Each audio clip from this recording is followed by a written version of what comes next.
这几天北台湾遭到了雨弹袭击，至于中部地区是刮起了强阵风，其中呢是位在彰化鹿港的央广发射塔，居然是被狂风给吹歪。另外是方院乡的高耸咒坛呢，则是整座都被吹塌了。对此，气象局也说了，预计要到明天风势才会逐渐来减缓，也呼吁民众外出时候务必要特别当心。 彰化鹿港17号起刮起强阵风，也把原本直挺挺的彰化鹿港央广发射塔给直接吹到弯腰。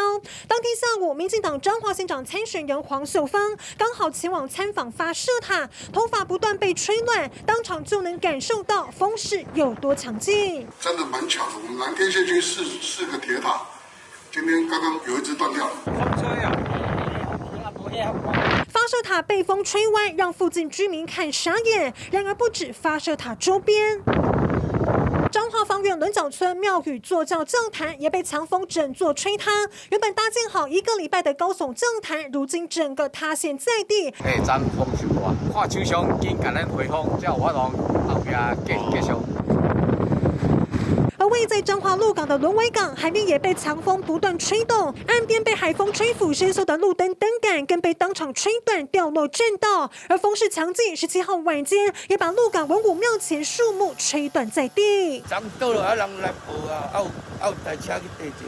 公所人员18号一早前往现场清理修整树枝，原本已经贴出公告，17到18号将进行区域树木修剪，请民众避免停放车辆。但没想到17号晚间强风竟吹断树枝砸中车，幸好没有造成民众受伤。受到尼沙台风跟东北季风双转系统的一个影响，所以沿海的风力是比较大的。鹿港呢，在昨天观测到的一个最大的风力平均风是6级，阵风是10级。彰化鹿港多处乡镇17号起刮起强阵风，传出多处灾情。气象局发布强风特报，预估19号风势将逐渐缓和，但也呼吁民众外出特别当心。这林义峰彰化报道。